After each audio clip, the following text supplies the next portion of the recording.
understand where you're at, where you're going, and what you need to do to get saved, that book would be Ezekiel.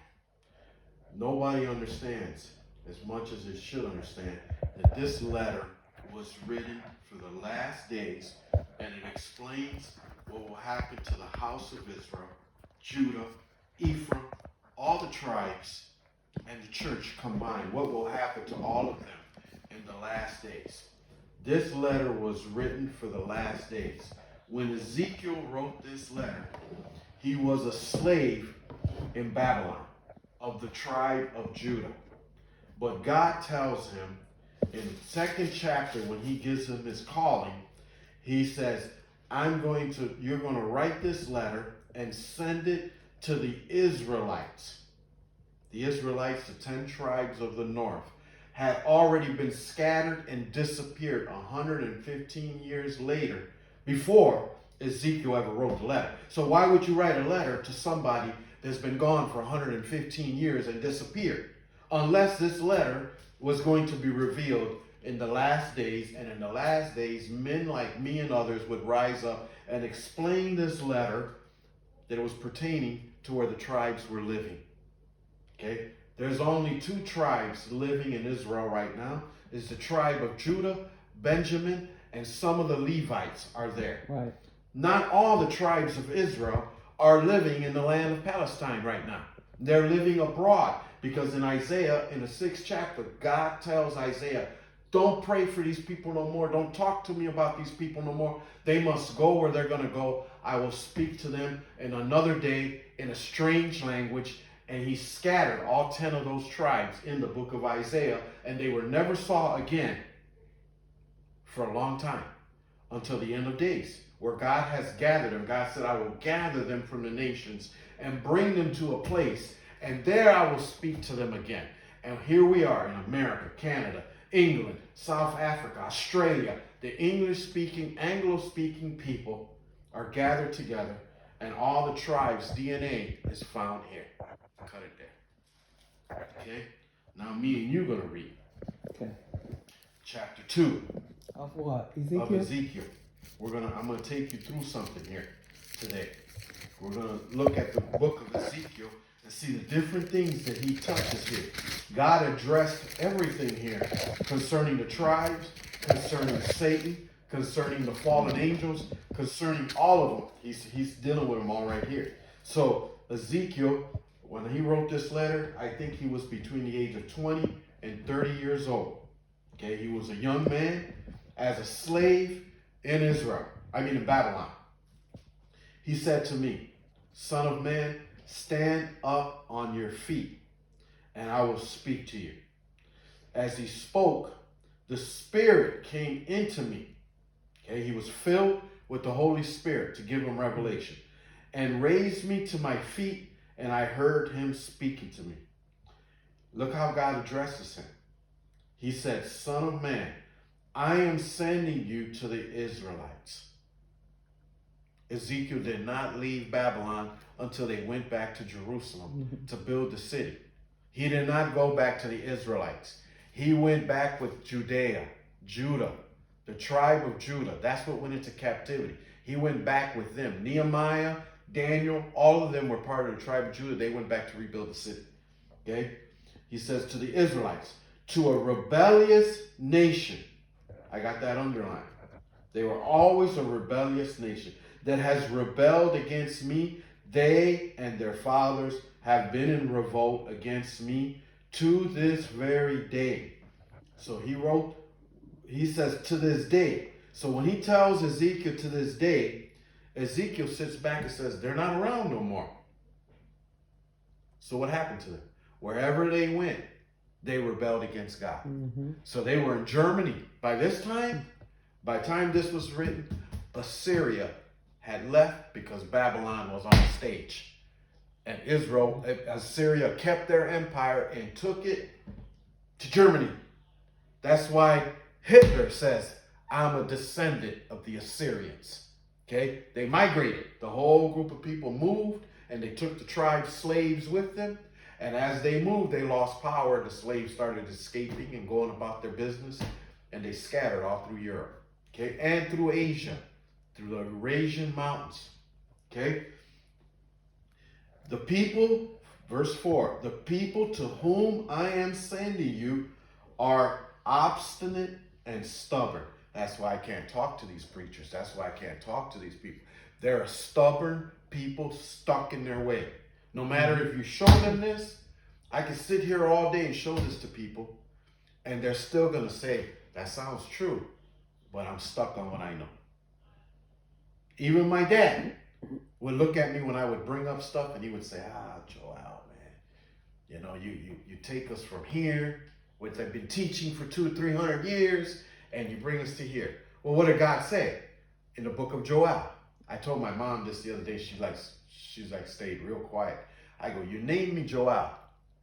You said that God, you were going to name me other things, and God put in your heart to name me Joel.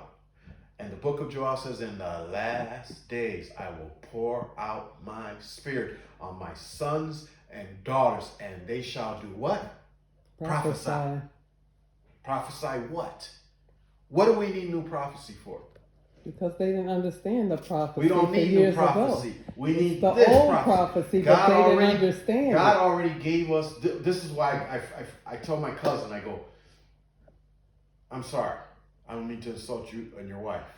I go, but what she prophesies doesn't line up with what God already prophesied. Right. God already gave us the prophets.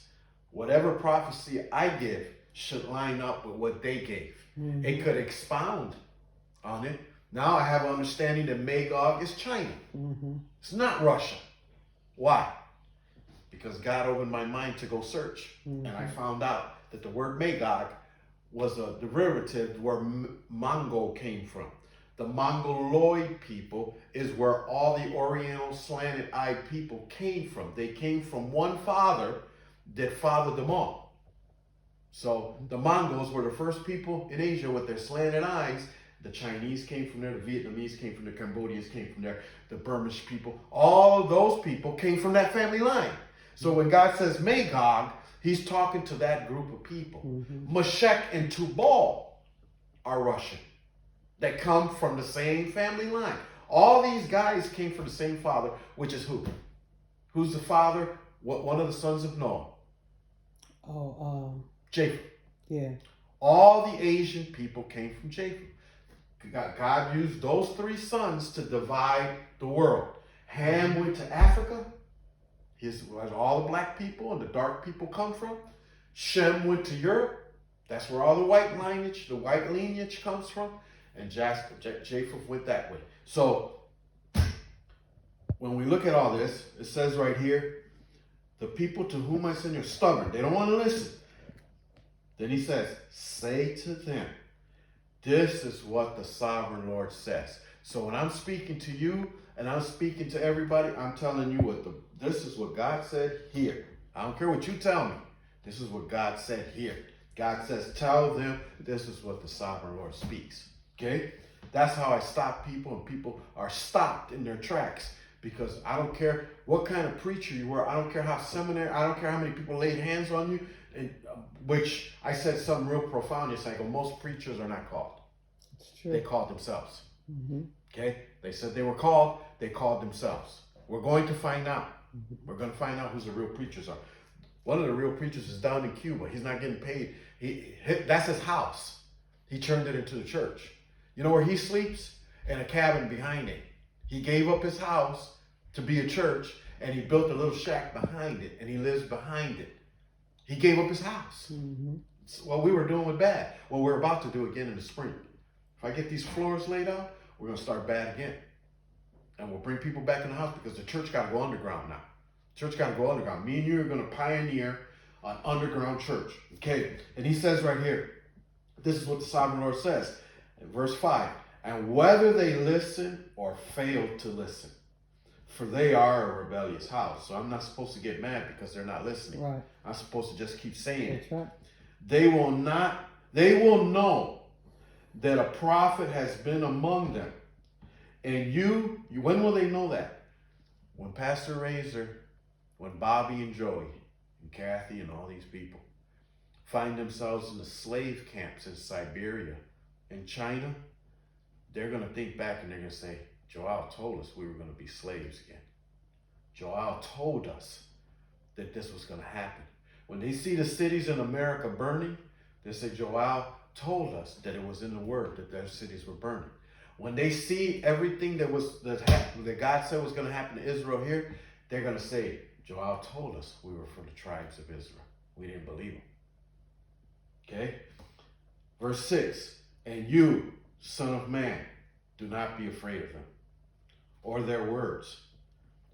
Do not be afraid. Though briars and thorns, so I'm going to go through some, are all around you, and you live among scorpions. Do not be afraid of what they say, or be terrified by them.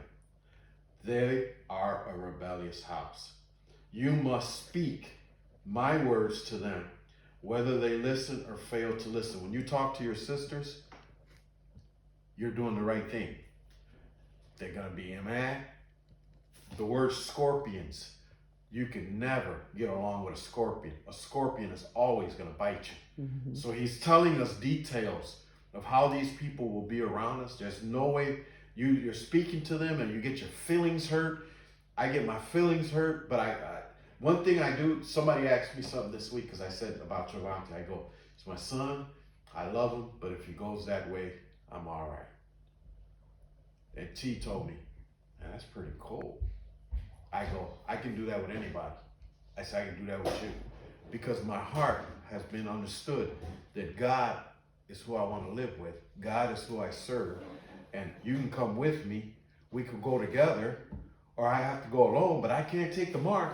Well, he warned us in Matthew when he said, I didn't come to bring peace, but a sword. Yep. A father against a son. So, you know, even Crystal told me this week, you going to be like that with Javante? You going to be like that with me? I go, if you won't take that walk with me, I'm going to cry. Of course I'm going to cry. I'm going to hurt. If they kill one of my kids right now, I'm going to hurt. I'm going to cry. But you know, one thing I got to admire. Joyce put something this week about her son that has been 12 years since he was killed. And she goes, as much as I hurt, she goes, I couldn't get bitter with God because he got saved in the helicopter on his way to die. He made sure that he let me know, I'm right with God right now. I'm going to die. I'm okay. So she said, at least if I stay right, I'll see him again. So she understood that, you know, the problem with a lot of people is they can't let go of their kid after he dies. And I said, that's got to be the hardest thing there is, to lose a child. Okay, so me and you have not experienced that. Anyways, you must speak my words to them, whether they listen or not, or fail to listen, for they are rebellious. But you, son of man, listen to what I say to you. So he's telling me and you, even though they won't listen, you listen to me. Mm-hmm. Okay? Do not rebel. Don't fall away like the rebellious house. Don't let them, he told Jeremiah, those people got to turn to you. Don't you turn to them. Right. Don't you get scared and fall away with them. He said, you stand your ground and be like iron. He told Jeremiah, you be like iron. They got to turn to you and believe what you're saying, or let them go their way. But don't you follow them. Right. Don't fall away with them. He says, you know, when I look at Eddie goes back and forth. He believes, then he follows them. He even questions what he believes. You know, and I fear for Eddie because he's so weak and so scared, you know, that he could be with me all day and learn, and then go sit by Pastor Jay and say, oh, yeah, maybe Joel was wrong. Because that's all he has right now. Listen to what I say to you. Do not rebel like the rebellious house. Open your mouth and eat what I give you. Verse 9. Then I looked, and I saw a hand stretched out to me. This is the book of Joel. In it was a scroll, which he unrolled. Why is that word there, unrolled? Because it had been rolled up. When he gave the prophecy to Daniel, he gave it to him like this. Right. And it was when I was born, he opened it up. Right. It said, it's unrolled. Okay? Now you can read it. Daniel couldn't read it. Right. Now it can be read. The book of Joel, it says, in the last days. Okay? That word, the last days, and in that day. Those two terms talk about where we're at right now. On both sides of it were written words of, this is crazy. I didn't get this understanding to this week. On both sides of it were written words of lament, mourning, and woe. When do you lament, mourn, and woe? When destruction has fallen. Yeah. The word woe is mentioned many, many times in Revelations. So when we were to understand this book, it would be in the time of trouble, the tribulation. That's what's going to happen in the tribulation. Lament, mourning, and woe. God tells us, in that day, A lot of death. you're going to lament and mourn and woe. We mourn because of death. Mm-hmm. Okay? Chapter 3, and he said to me, Son of man, eat what is before you. Eat this scroll. When you put something in your mouth and you eat it, it's inside of you. Right. It's not coming out till you defecate. Okay? So it's inside of you.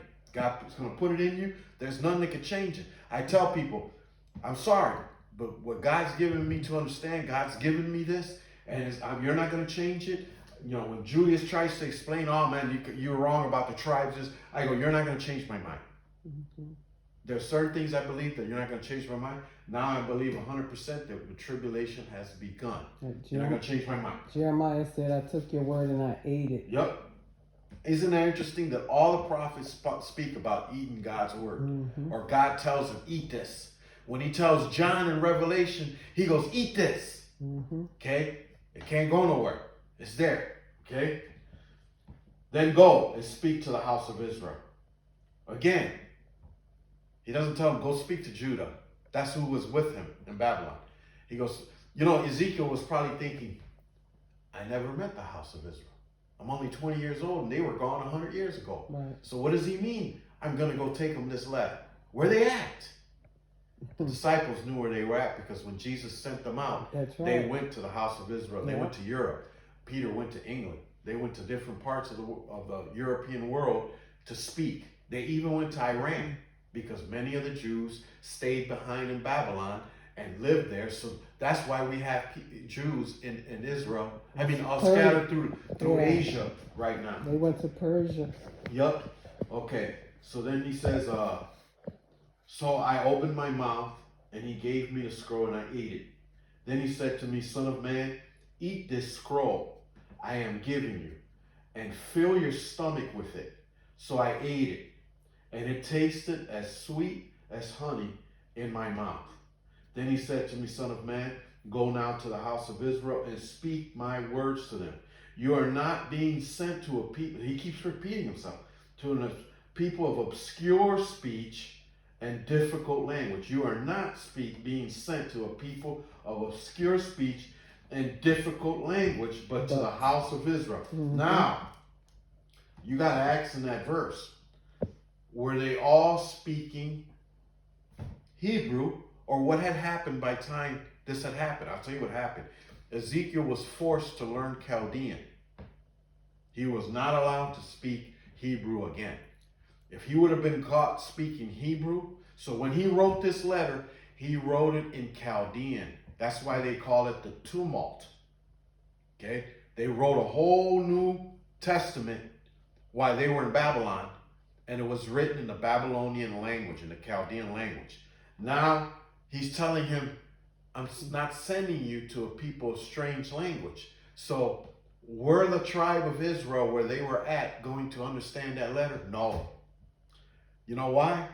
God was going to figure that out by the time this letter came today. We were all going to be speaking English. English is the primary language in the world. So whoever gets an English Bible, they're going to understand it, or they're going to be able to find somebody. If you live in India, you're going to be able to find somebody that can explain it to you. What we did, we translated from the English all the other languages. Mm-hmm. But English was the primary language, and you have to look at who was God going to be talking to with this letter? The English-speaking people. So by time that's why he's telling them, by the time this is written, it won't be a difficult language. They'll understand it. Yeah, because English hadn't been created at that time. Exactly. Not that too many, not too many peoples of obscure speech and difficult language whose words you cannot understand. It's very interesting that he explains all this to Ezekiel, and Ezekiel's probably saying, we all speak Chaldean here. So what are you talking about? Strange language? What are you talking about? See, these are the questions people don't ask. Right. And like I told Julius and Dwayne, I said, people don't ask the questions I ask, and I go, and God gives me. And I go, a long time ago, I'm laying in my bed, and I said, Lord, I don't understand. You know? And then you give me understanding. Okay? So he was going to give us understanding. I'm sorry. No. I'm sorry. Good morning. No, good morning. I'm sorry. But somebody got to take me to practice. I coach about to blow it. Coach about to blow it. Cass like he's mad.